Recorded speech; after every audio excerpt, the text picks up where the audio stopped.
La définition d'un fonds de commerce. Bonjour à toutes, bonjour à tous, je vous souhaite la bienvenue sur ce nouveau podcast. Ici Sophie Vergès.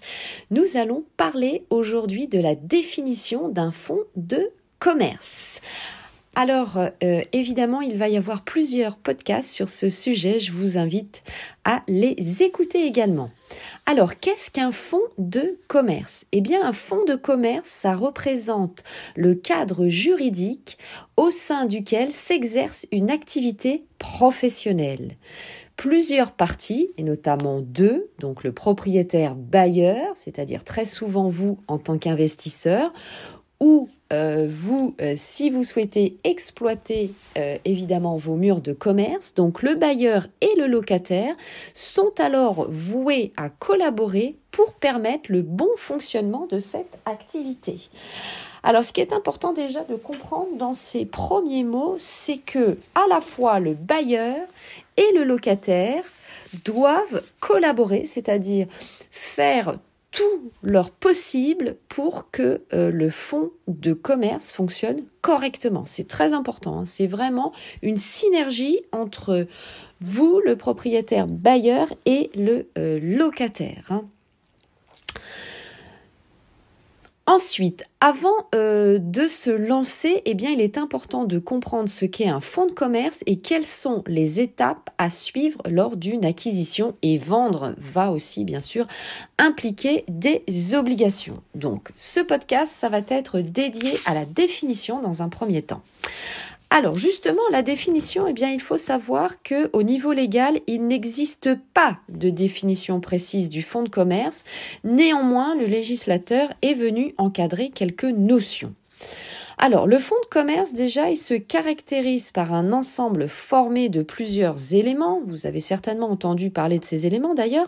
Ce sont les éléments dits incorporels et corporel, comme le précise d'ailleurs l'article L142-2 du Code de commerce. Donc son objectif, c'est de permettre le fonctionnement d'une activité professionnelle. Cette activité, d'ailleurs, elle peut être soit commerciale, soit industrielle. Elle est assurée par un commerçant qui agit au quotidien, donc ça c'est important, il faut qu'il y ait une continuité dans le fait de commercer pour satisfaire sa clientèle. Et il faut également en face qu'il y ait des clients.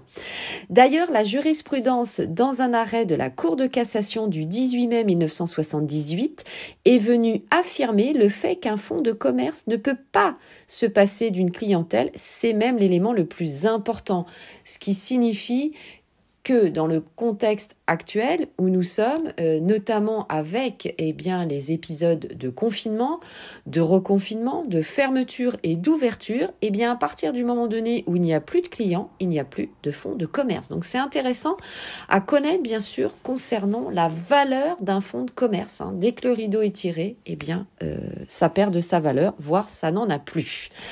Alors, le fonds de commerce constitue un bien meuble incorporel au niveau juridique. Il est donc important de faire la distinction entre ce fonds de commerce et les éléments qui le composent. À noter bien sûr que les clients civils pour les professions libérales, c'est-à-dire avocats, médecins ou établissements artisanaux, ne constituent pas des fonds de commerce. Le fonds de commerce constitue une entité juridique propre et possède son propre patrimoine. Donc ça aussi, c'est important. Alors maintenant, nous allons aborder donc les deux notions dans cette définition que sont les éléments incorporels.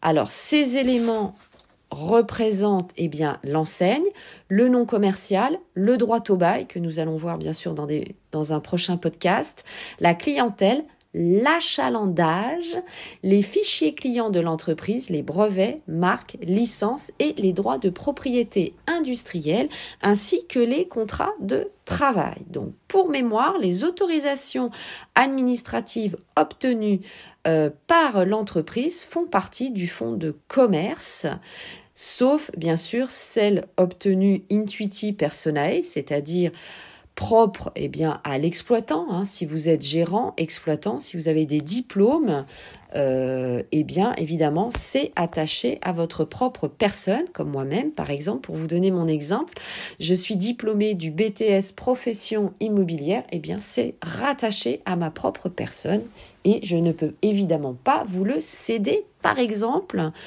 avec mon commerce. Alors, ensuite, voyons la suite. Donc, le droit au bail va conférer également une véritable propriété commerciale au fonds de commerce et d'ailleurs, le locataire possède un droit au renouvellement du bail. Hein. C'est-à-dire que si vous faites l'acquisition des murs, que vous faites un contrat de bail, hein, puisque c'est souvent le cas aussi, hein, vous acquérez des murs via le biais d'une société civile immobilière pour créer votre patrimoine et votre retraite. Donc vous allez signer votre contrat de bail, créer votre contrat de bail, bien sûr, comme si c'était entre guillemets une personne étrangère, pour pouvoir évidemment céder votre bail, votre fonds de commerce. C'est ce qui fait aussi évidemment la valeur. Allez, continuons. Alors, s'il y a des contrats de travail liés au fonds de commerce, évidemment, ça sera transféré au nouvel employeur. C'est l'article L 1224-1 du Code du travail. Alors, avant de voir le deuxième point, les éléments corporels, vous pouvez bien sûr me rejoindre sur mes différents réseaux sociaux. Mon groupe Facebook, Investir en immobilier, l'immobilier au féminin, mes comptes Instagram, mon compte TikTok, ma chaîne YouTube, et puis également Clubhouse où je fais régulièrement des lives audio pour pouvoir échanger ensemble de vive voix. Allez, les éléments corporels. Alors ça consiste en quoi ? Ça consiste dans du matériel, les meubles, l'outillage, les machines, les marchandises, c'est-à-dire tout ce qui est destiné à la vente pour les clients. Cependant, il faut savoir que les créances, les dettes, les contrats ou les documents comptables de l'entreprise n'appartiennent pas au fonds de commerce et appartiennent à l'entreprise elle-même. Voilà, vous savez tout maintenant sur la définition d'un fonds de commerce. N'hésitez pas, bien sûr, à m'envoyer vos commentaires ou à me poser vos questions. Et je vous retrouve, bien sûr, dans le prochain podcast. Portez-vous bien, très bon investissement. Ciao, bye bye, à tout de suite. Je vous embrasse, bisous.